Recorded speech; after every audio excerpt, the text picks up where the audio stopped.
Halo semuanya, perkenalkan nama saya Ibu Tua Kusenda Dinata, nomor absen 14 dari kelas 10 IPS 2. Di sini saya akan menjelaskan langkah-langkah menggambar grafik fungsi linear kuadrat.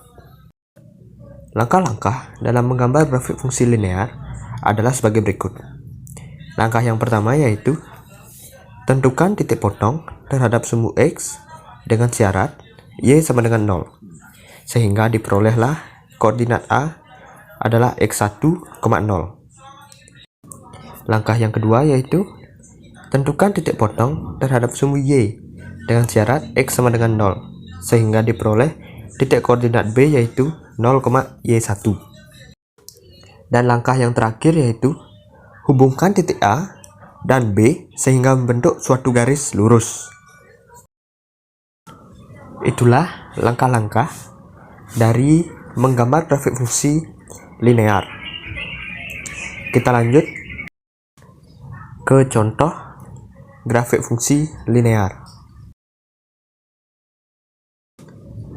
Nah, ini adalah contoh dari grafik fungsi linear, yang dimana titik-titiknya sudah ditentukan dengan langkah-langkah yang tadi, kemudian dihubungkan dengan suatu garis lurus.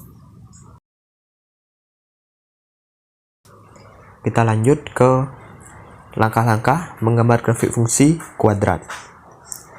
Langkah yang pertama yaitu tentukan titik potong dengan sumbu X dengan catatan nilai Y atau Fx sama dengan 0. Langkah yang kedua yaitu tentukan titik potong dengan sumbu Y dengan catatan nilai X sama dengan 0. Langkah selanjutnya yaitu menentukan sumbu simetri XP yang sama dengan min B per 2A. Kemudian menentukan titik puncak dengan titik koordinat min B per 2A, B2 min 4AC. Dan cara menentukan titik koordinat titik puncak juga dapat dilakukan dengan cara menggunakan XP pada langkah ketiga. Kemudian substitusikan XP pada persamaan Y untuk mendapatkan YP. Itulah tadi langkah-langkah dalam menggambar grafik fungsi kuadrat. Kemudian inilah contoh dari grafik fungsi kuadrat, yang dimana titik yang tadi sudah ditentukan kemudian dihubungkan.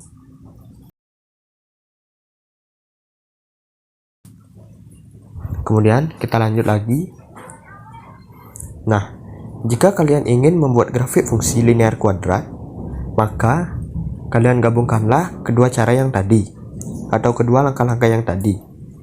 Dan gambar yang di kanan ini merupakan contoh dari grafik fungsi linear kuadrat.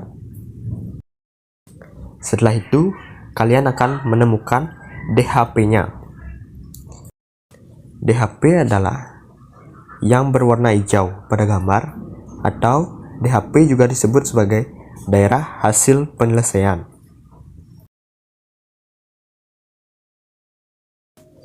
Dan yang terakhir, saya ucapkan terima kasih kepada yang sudah menonton. Mohon maaf bila jadi salah kata. Jika belum difahami, boleh ditanyakan. Dan sampai jumpa lagi di tugas berikutnya.